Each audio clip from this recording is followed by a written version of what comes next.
नमस्कार दोस्तों, संस्कार children senior secondary school Barmer के ऑनलाइन क्लासेज में आपका स्वागत है। दोस्तों, आज हम अपना नया प्रकरण शुरू कर रहे हैं जिसका नाम है घटी का चित्र सायन समय लेखना। घटी का चित्र सायन समय लेखने में इसका मतलब है कि घड़ी के चित्र को देख करके समय लेखना, यानी अपने अर्धवार्षिक और वार्षिक, मैं 10th क्लास की बात कर रहा हूँ। 10th क्लास के अर्धवार्षिक और वार्षिक परीक्षा में एक ऐसा क्वेश्चन आएगा जो 2 नंबर का होगा, जिसमें घड़ी का चित्र दिया हुआ है और नीचे एक वाक्य लिखा हुआ है। उसमें आपको जो घड़ी में समय दिया हुआ है वो समय उस वाक्य में लिखना है, और वो भी शब्दों में लिखना है और संस्कृत में लिखना है। घड़ी उसमें पेपर में बनी हुई है, उसमें जो टाइम लिखा हुआ है वो आपको दे करके शब्दों में और संस्कृत में आपको उस खाली जगह में भरना है। तो यानी घड़ी के चित्र को देख करके समय लिखना। तो प्राय रूप से समय देखना तो सभी को आता ही है, तो हम थोड़ा उनको समझ लेते हैं कि समय को कैसे लिखना है, किस तरीके से लिखना है और किस शब्द के लिए संस्कृत में कौन सा शब्द आपको प्रयोग में लेना है। तो देखिए अपना समय लेखनम। तो दोस्तों, प्रकरण है घटी का चित्र सायन समय लेखना, यानी घड़ी के चित्र को देख करके समय लिखना। तो देखिए, समय बताने के रूप हम समय कितने तरीके से बता सकते हैं। तो सामान्य तौर पर अगर बात करें तो देखिए कि घड़ी को देखकर हम प्रायः 6 प्रकार से समय बताते हैं। तो दोस्तों, यानी घड़ी के चित्र को देखकर या घड़ी को देखकर हम प्रायः 6 प्रकार से समय बताते हैं। और वे 6 प्रकार कौन कौन से हैं तो देखिए, इसमें पहला प्रकार है पूर्ण यानी सामान्य समय। क्या है? पूर्ण यानी सामान्य। पूर्ण का मतलब है पूरे बजे, फिक्स बजे, जैसे फिक्स 12 बजे, फिक्स 1, फिक्स 2, 3, 4, 5, 7, 9, 10 जो भी है, तो वो जो पूरे समय के लिए पूर्ण। और इसके लिए अपने को क्या लिखना पड़ेगा? जैसे मैं आपको एक बताऊं कि कितने बजे है, तो जो बजे शब्द आता है हिंदी में बजे, इसके लिए संस्कृत में लिखेंगे वादनम। क्या लिखेंगे? वादनम, यानी बजे के लिए लिखेंगे वादनम। अब जितने बजे है उसके बाद में वो लिखेंगे, जैसे 2 बजे तो पहले हम 2 को संस्कृत में क्या कहते हैं? द्वि, और फिर लिखेंगे वादनम। अगर 11 बजे है तो 11 को एकादश और बजे को वादनम, तो एकादश वादनम, ऐसे लिखेंगे। दूसरा है सपाद। दोस्तों, सपाद का मतलब क्या है? सवा, जैसे 1.15, 2.25, 3.25। तो यहाँ सपाद शब्द आपको कब प्रयोग करना है कि जब अगर किसी भी समय से, यानी घड़ी में जो चित्र दिया हुआ है उसमें बड़ी वाली जो सुई वो अगर 3 पर यानी 15 पर है, 15 मिनट अधिक है, किसी भी समय में अगर 15 मिनट अधिक है तो उसके लिए आपको लिखना है सपाद। क्या लिखना है? सपाद। उदाहरण में बाद में आपको बताऊंगा। फिर है सार्ध। सार्ध का मतलब हिंदी में साढ़े, जैसे 12.5, 3.5, 5.5, 3.5, 4.5, 10.5, इस प्रकार से। तो जब साढ़े शब्द के लिए संस्कृत में क्या प्रयुक्त करोगे आप? सार्ध। और आगे है पादोन। पादोन का मतलब है पौने, जैसे 1.25, 1.25, 1.25, 1.7, 1.11, 1.12। तो जो पौने शब्द है उसके लिए संस्कृत में क्या यूज करोगे आप? पादोन। अब दोस्तों ये ध्यान रखना कि सपाद, पादोन और सार्ध, ये तीनों शब्द हमेशा पहले प्रयुक्त होंगे। जितने बजे है उससे पहले ये आपको लगाना है और उसके बाद में जो समय है वो लिखना है। अब ये 4 तो ये प्रकार हो गए। अब इनके अलावा 5वां है पल न्यून। दोस्तों, पल न्यून का मतलब है मिनट कम। न्यून का मतलब क्या है? कम, और पल का मतलब क्या है? मिनट। अब एक ध्यान रखना कि पल को या पल के स्थान पर आप कला भी लिख सकते हो। कला का मतलब भी दोस्त होता है मिनट। तो यानी संस्कृत में मिनट शब्द के लिए कला और पल 2 शब्द प्रयुक्त होते हैं। और तीसरा एक और शब्द है जिसको है निमिष। तो निमिष शब्द ये थोड़ा टेढ़ा है, कठिन है, तो इसलिए आपको ये पल और कला, कला का मतलब भी मिनट है और पल का मतलब भी मिनट है। अब न्यून का मतलब है कम। अगर कम समय है, 5 मिनट या 10 मिनट कम है, तो उसके लिए आप पल न्यून या कला न्यून का प्रयोग करोगे। अब ध्यान रखना कि जब अगर आपको समय इस प्रकार में पूछता है मिनट कम में, तो या तो 5 मिनट कम में पूछेंगे या 5 मिनट कम या 10 मिनट कम पूछेंगे, इससे ज़्यादा का नहीं पूछेगा। अगला है पलाधिक या पलोत्तर। पलाधिक, पल का मतलब क्या है दोस्तों? मिनट। अब आगे क्या है? अधिक या उत्तर। उत्तर का मतलब क्या है? अधिक। पलोत्तर का संधि विच्छेद क्या होगा? पल धन उत्तर। अधन उ बराबर हो, आध गुण यानी गुण संधि हुई है, और पलाधिक में पल धन अधिक, अधन अ बराबर आ यानी दीर्घ संधि हुई है, पल धन अधिक, अधिक का मतलब क्या है अधिक। तो यानी अगर 5 या 10 मिनट ज़्यादा है, 5 या 10 मिनट अधिक है, तो आप उसके लिए मिनट के लिए लिखोगे पल या कला, और ज़्यादा के लिए लिखोगे या तो आपको अधिक लिखना है और या लिखना है उत्तर। ये जो लिखा हुआ है पलोत्तर, इसमें है उत्तर लिखा हुआ है, पल धन उत्तर, उत्तर का मतलब है दोस्तों अधिक। तो हम प्राय रूप से समय 6 प्रकार से बताते हैं। अब इसमें भी ध्यान रखना कि अगर आपके परीक्षा में जो क्वेश्चन आएगा उसमें मैं 90% आपको गारंटी देता हूँ कि आपके या तो सपाद के रूप में या सार्थ के रूप में और या पादोन के रूप में 90% आने की संभावना है। सपाद, सार्ध और पादोन, यानी 15 मिनट अधिक, 30 मिनट अधिक और वह 45 मिनट अधिक या 15 मिनट कम कह सकते हैं। इसके रूप में ही आपके ज़्यादातर समय लेखन का जो प्रश्न है वो आएगा, और इनके अलावा अगर 10% की संभावना है तो वो आपके दोस्तों रहती है पूर्ण समय की। और लेकिन मैं 90% ये भी गारंटी देता हूँ कि पल न्यून और पल अधिक इसकी संभावना 90% आने की नहीं है।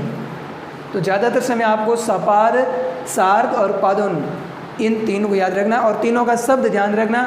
सपाद 15 मिनट अधिक है तो सपाद लिखना है, 30 मिनट अधिक है तो सार्ध लिखना है, और 45 मिनट अधिक है तो आपको क्या लिखना है पादोन। तो अब मैंने आपके इसलिए घड़ी के चित्र बने हुए आपके सामने दिखाई दे रहे हैं, और मैंने समय लिखा है किसके लिए। पहला है अपना पूर्ण समय, पूर्ण यानी पूरे, जैसे 1 बजे है, 2 बजे है, 4 बजे, 5 बजे, तो उसके लिए अपने के लिए क्या है कि पूर्ण समय। तो पहला है पूर्ण समय। अब इसके लिए उदाहरण देख लीजिए। पहली जो घड़ी है दोस्तों, इसमें क्या समय हुआ है। अब इसमें ध्यान रखना कि आपके हाथ में या जो दीवार घड़ी है उसमें 3 सुई हुई है। अब देखो कोई तो हाथ में यूँ देख रहे, घड़ी नहीं है फिर भी नज़र हाथ पर है, तो क्या है घड़ी में कितनी सुइयाँ होगी दोस्तों 3। लेकिन ध्यान रखना कि परीक्षा में आपके जो प्रश्न आएगा उसमें सुइयाँ 2 होगी। कितनी सुइयाँ होगी 2 सुइयाँ दी हुई होगी। अब क्यों 2 किसकी हैं, एक छोटे वाली होगी वो है घंटे के लिए और बड़े वाली है मिनट के लिए, और तीसरी जो घड़ी आती है वो किसकी सेकंड की। लेकिन सेकंड की तो पेपर में नहीं आ सकती, सेकंड वाली तो चलती रहती है, वो पेपर में नहीं चल सकती।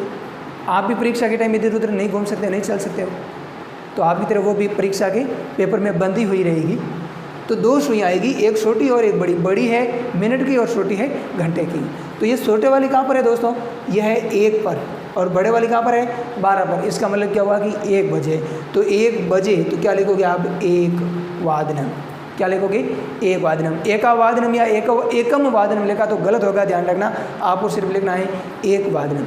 अब अगर 2 बजे है तो क्या लिखोगे, 2 को संस्कृत में द्वे कहते हैं, लेकिन ध्यान रखना समय के लिए न तो आप 2 लगाओगे और न द्वे लगाओगे, आपको क्या लगाना है द्वि लिखना है। क्या लिखना है दोस्तों द्वि, ध्यान रखना, ठीक है। 2 बजे तो क्या लिखोगे द्विवादनम, और 3 बजे तो क्या लिखोगे त्रिवादनम। न तो आप त्रिवादनम लिखोगे न त्रिणीवादनम लिखोगे। त्रि या त्रिणी लिखा तो वो आपका गलत माना जाएगा, आपको क्या लिखना है त्रिवादनम, ध्यान रखना।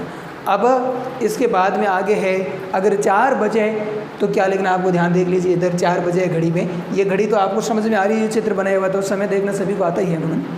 तो क्या है 4 बजे। तो ज़्यादातर विद्यार्थी इसमें गलती करते हैं, मैंने कई बार देखा है स्टूडेंट्स की कॉपी में कि वो 4 बजे को क्या कहते हैं संस्कृत में चतुर्वादनम, और वो क्या लिख लेते हैं चतुर्थवादनम। चतुर्थ का मतलब होता है चौथा, क्रमवाचक संख्या है। तो समय बताने के लिए आपको क्या लिखना है चतुर्वादनम, और र भी पूरा नहीं आएगा, ध्यान रखना, व के ऊपर आएगा, इस बात का भी ध्यान रखना। शुद्ध ऐसे लिखा जाता है चतुर्वादनम, चतुर्थवादनम लिखा तो गलत हो जाएगा, ध्यान रखना। और 5 बजे तो उसके लिए क्या लिखोगे पंचवादनम, और अगर 6 बजे तो क्या लिखोगे षटवादनम। क्या लिखोगे दोस्तों षटवादनम, या इसके लिए आप ये भी लिख सकते हो षडवादनम, षडवादनम, यानी 6 बजे तो षडवादनम लिखो या भले षटवादनम लिखो। 6 के लिए षट और षट दोनों में से किसी एक शब्द का प्रयोग कर सकते हो। और अगर इसके अलावा 7 बजे तो लिखोगे सप्तवादनम, 8 बजे तो लिखोगे अष्टवादनम, 9 बजे तो नववादनम, 10 वादनम, एकादश वादनम, द्वादश वादनम, और द्वादश वादनम के बाद पुनः 1 वादनम। तो हो गया ये अपना पहला फॉर्मेट, यानी पहला जो प्रकार है पूर्ण समय के रूप में पूरा हुआ। अब आगे हम बात करेंगे किसकी, सपाद यानी सवा के रूप में। तो उसके लिए क्या है देखिए, तो सपाद के लिए दोस्तों आप समय कुछ इस तरीके से लिखोगे। सपाद का मतलब है हिंदी में बोलते हैं सवा, जैसे 1.25, 5.25, 7.25, 7.25 ऐसे। तो इसके लिए आप समय क्या लिखोगे। अब ध्यान रखना इसमें सपाद में जो बड़ी वाली सुई मिनट की है वो रहेगी आपके 3 पर। कहाँ रहेगी, 3 पर, और छोटे वाली किसी पर रह सकती है। तो बड़े वाली कहाँ रहेगी, 3 पर रहती है। तो आपको उसके लिए लिखना है सपाद। क्या लिखना है दोस्तों, सपाद। जैसे इसमें समय क्या हुआ है, छोटे वाली 12 पर है और बड़े वाली 3 पर है। इसका मतलब कि 12.25 हुआ है। कितने, 12.25। तो 12.25 को क्या कहोगे, 12.25। तो सवा के लिए लिखोगे सपाद, 12 के लिए लिखोगे द्वादश और बचे के लिए लिखोगे वादनम। समय हमेशा इस तरीके से लिखा जाएगा, ध्यान रखना। तो क्या हो जाएगा, सपाद द्वादश वादनम, सपाद द्वादश वादनम। अब इसमें क्या टाइम हुआ है, 1.25 से हुए, तो क्या लिखोगे, सपाद 60 वादनम या सपाद 60 वादनम। और इसमें टाइम हुआ है, छोटे वाली 11 पर है और बड़े वाली 3 पर है। तो इसका मतलब छोटे वाली 10 पर है। तो क्या लिखोगे, सपाद 10 वादनम। अब ये वाले मोस्ट हैं, ये वाले भी मोस्ट है और ये वाले भी मोस्ट है।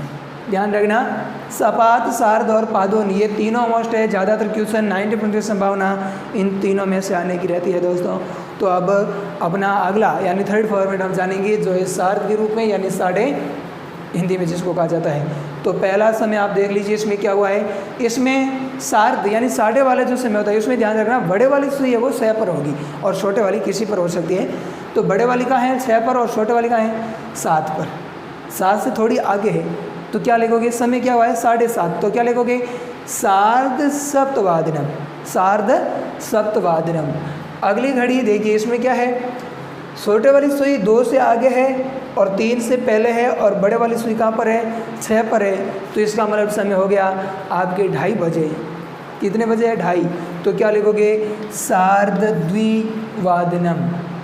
और इसमें क्या टाइम वो है, छोटे वाली सुई है वो 11 के आगे है, 12 से पहले है, और बड़े वाली 6 पर है। तो क्या लिखोगे, सार्धैकादश वादनम। अब आप ध्यान रखना, मैंने संधि करके लिखा है सार्ध, इसका संधि विच्छेद क्या होगा, सार्ध धन एकादश वादनम, सार्ध धन एकादश वादनम, सार्ध धन एकादश वादनम। कौन सी संधि हुई है, सार्ध अ धन ए बराबर आई, यानी वृद्धि संधि हुई है। तो इसको आप ऐसे भी लिख सकते हो, सार्ध एकादश वादनम। ध्यान रखना दोस्तों, इस तरीके से लिख सकते हो। मैंने संधि करके लिखा है, आप संधि करके भी लिख सकते हो और संधि विच्छेद के तौर पर भी लिख सकते हो। तो लेकिन संधि करते समय ध्यान रखना कि वो संधि कहीं आप गलत न कर लो। तो इसमें समय क्या हुआ है, सार्ध एकादश वादनम, यानी 11:30 बजे है। तो इस तरीके से अपना यह तीसरा फॉर्मेट भी पूरा हुआ। अब हम जानेंगे चौथा फॉर्मेट, जो किसके रूप में है, पौने के रूप में। और पौने को दोस्तों कहा जाता है पादोन। अब इस पादोन वाले समय में क्या होगा कि जो बड़े वाली सुई है वो 9 पर होगी और छोटे वाली किसी पर भी हो सकती है। तो इसमें टाइम क्या हुआ है, बड़े वाली 9 पर है और छोटे वाली 3 पर है। तो यानी 3 बजने वाले है, इसका मतलब कि 2:45 हुए। कितने हुए, 2:45। तो समय क्या लिखोगे, पादोन त्रिवादनम। 2:45 को क्या लिखोगे, पादोन त्रिवादनम। इसमें क्या समय हुआ है, 7 से थोड़ी पहले है और बड़े वाली 9 पर, इसका मतलब 6:45 हुए। तो क्या लिखोगे, पादोन सप्तवादनम। और अगले में क्या समय हुआ है, 10 से थोड़े पहले है, तो यानी 9:45। तो क्या लिखोगे, पादोन 10 वादनम। अब दोस्तों इसमें भी एक बात का ध्यान रखना, इसमें भी मैंने बहुत विद्यार्थियों की अरशुद्धि देखी है और वो ज़्यादातर गलती कहाँ करते हैं और कहाँ मात खाते हैं। इधर देख लीजिए कि अपना ये समय क्या हुआ है कि ये जो 3 से पहले है, कहाँ से, 3 से पहले, तो आप क्या लिखोगे, पादोन त्रिवादनम। ज़्यादातर विद्यार्थी क्या करते हैं, पादोन द्विवादनम लिख देते हैं, तो वो गलत लिख देते हैं। आपको हमेशा समय, ये जो छोटे वाली सुई है वह किस अंक से पहले है उसी अंक का नाम लिखना है। जैसे ये 3 से थोड़ी पहले है, 3 से थोड़ी पहले है। अब और ये कहाँ है, ये 7 से थोड़ी पहले है। तो किससे पहले, 7 से। तो आप लिखोगे पादोन सप्तवादनम, जिस अंक से पहले है उसी अंक को लिखना है। और ज़्यादातर विद्यार्थी क्या करते हैं, उससे अगला अंक लिख देते हैं। अगला मतलब जैसे ये 6 के बाद में तो लिख देते थे पादोन षड्वादनम, पादोन द्विवादनम, पादोन नवादनम, तो वो गलत हो जाता है। इसलिए इन समय को भी, पादोन वाले समय को भी विशेष तौर पर ध्यान रखना कि जो छोटी वाली सुई है वो कहाँ पर है, वो जिस अंक से पहले है उसी का नाम आपको लिखना है। जैसे ये 10 से थोड़ी पहले तो आप क्या लिखोगे, पादोन 10 वादनम, पादोन न वादनम नहीं लिखोगे, ध्यान रखना। तो इस तरीके से अपने ये 4 फॉर्मेट पूरे हुए। अब 2 फॉर्मेट रह गए, मिनट कम वाले और मिनट अधिक वाले, तो उनको भी जान लीजिए उनका क्या होगा। तो यह है पल न्यून यानी मिनट कम। अगर मिनट कम है तो उसके लिए आपको क्या लिखना है, पल न्यून। अब इसमें ध्यान रखना, या तो 5 मिनट कम या 10 मिनट कम, इसका ही क्वेश्चन आएगा, इससे ज़्यादा का नहीं आएगा। तो अब ये जो अपनी घड़ी है इसमें क्या है, छोटे वाली सुई है 3 पर, बड़े वाली कहाँ है 11 पर। तो इसका मतलब क्या हो गया कि 2:55 यानी 3। आप इसका टाइम कैसे बचाओगे, अगर आपको कोई पूछ ले ये टाइम का तो आप क्या कहोगे कि 3 में से 5 मिनट कम है, ये कहोगे ना, 3 में से 5 मिनट कम है या 5 मिनट कम है 3 बजे से। तो इसके लिए आप क्या लिखोगे, कितने मिनट कम है, 5 मिनट कम। तो पल न्यून क्या लिखोगे, पल न्यून। अब कितने पल है, 5 है, तो क्या लिख लोगे, पंच पल न्यून, पंच पल न्यून। कितने बजे से है, 3 से, तो क्या लिख लोगे, त्रिवादनम। तो पंच पल न्यून त्रिवादनम, या ऐसा भी लिख सकते हो पंच पल न्यून त्रिवादनेन, तृतीय विभक्ति लगा करके भी लिख सकते हो। अगला है, इसमें क्या समय हुआ है, छोटे वाली सुई है 8 पर, बड़े वाली है 10 पर। 10 का मतलब 50 यानी 10 मिनट कम है, कितने से, छोटे वाले 8 से थोड़ी पहले, इसका मतलब 8 से 10 मिनट कम है। तो क्या लिखोगे, 10 पल न्यून अष्टवादन। मैंने संधि करके लिखा है अधन बराबर आ, तो क्या लिखना है, 10 पल न्यूनाष्टवादनम। ऐसे भी आप लिख सकते हो 10 पल न्यून अष्टवादनम, संधि करके लिख सकते हो, और आपकी मर्जी है तो संधि विच्छेद करके भी लिख सकते हो, लेकिन समय से होना चाहिए, इस बात का ध्यान रखना। अब इसको भी आप ऐसे लिख सकते हो 10 पल न्यून अष्टवादनेन, वादनेन भी लिख सकते हो, वादनम भी लिख सकते हो, लेकिन ये कहाँ ध्यान रखना, यानी मिनट कम और मिनट ज़्यादा वाले में लिख सकते हो, इसके अलावा नेन कहीं भी नहीं जोड़ सकते हो। अब अगला अंतिम है पलाधिक या पलोत्तर। तो यानी संधि विच्छेद करेंगे तो क्या होगा, पल धन अधिक, पल यानी मिनट, अधिक यानी अधिक, और इसका क्या होगा, पल धन उत्तर, पल धन उत्तर। उत्तर का मतलब भी होता है अधिक, अधिक के लिए आप उत्तर शब्द का भी प्रयोग कर सकते हो। उत्तर का मतलब भी क्या होता है, अधिक, तो पल अधिक। तो इसमें भी आपकी या तो 10 मिनट ज़्यादा या 5 मिनट ज़्यादा, इसके अलावा का नहीं पूछा जाएगा। तो पहला क्या समय देख लीजिए, छोटे वाली सुई कहाँ पर है, 5 पर, और बड़े वाली कहाँ पर है, 1 पर। इसका मतलब क्या हो गया कि 5 बजे से 5 मिनट अधिक है। तो क्या लिखोगे, या तो लिखोगे आप पल अधिक या पलोत्तर, दोनों में से कोई सा भी लिख सकते हो। मैंने दोनों के उदाहरण लिखे हैं। तो अब पल अधिक, कितने पल अधिक है, कितने मिनट अधिक है, 5। तो पल अधिक से पहले आप क्या लिख लोगे दोस्तों, 5, यानी 5 को क्या कहते हैं, पंच। तो क्या हो जाएगा, पंच पलाधिक पंचवादनम, 5 मिनट अधिक हुए हैं 5 बजे से। तो पंचवादनेन भी लिख सकते हो और वादनम भी लिख सकते हो। अगले में क्या समय हुआ है, छोटे वाली सुई 11 पर है और बड़े वाली है 2 पर। 2 का मतलब कितने मिनट हो गए, 10 मिनट। कितने बज कर के, 11 बज कर के 10 मिनट है। तो आप क्या लिखोगे, पलोत्तर या पल अधिक। कितने, 10 है तो पूर्व में लिख देना 10। तो मैंने यहाँ का लिखा अधिक का और इधर उत्तर का लिखा है, तो क्या लिखोगे, 10 पलोत्तर कितने बजे हैं, कितने से 10 मिनट अधिक है, 11 से। तो क्या लिख लोगे, एकादश वादनम। मैंने संधि करके लिखा है 10 पलोत्तर एकादश वादनम, और आप ऐसा भी लिख सकते हो 10 पलोत्तर एकादश वादनम या 10 पलोत्तर एकादश वादनम। अब यहाँ 10 पलोत्तर लिख सकते हो, 10 पलाधिक लिख सकते हो, कुछ भी लिख सकते हो, लेकिन शर्त ही है कि समय आप सही लिखोगे। तो दोस्तों इस तरीके से अपना यह समय लेखन का प्रकरण यहीं पूरा होता है। अब इसके लिए आपको विशेष तौर पर किसका ध्यान रखना है, उन बातों को आप समझ लेना कि अगर जो बजे है, बजे के लिए आप संस्कृत में वादनम शब्द का प्रयोग करोगे, किसका प्रयोग करोगे दोस्तों? वादनम का। अधिक है 5 मिनट या 10 मिनट अधिक है तो उसके लिए क्या लिखोगे आप? उत्तर, और या फिर लिखोगे अधिक। और अगर मिनट कम है दोस्तों तो उसके लिए आप लिखोगे न्यून। इन बातों का ध्यान रखना, विशेष तौर पर वादनम वाले का ध्यान रखना, ठीक है।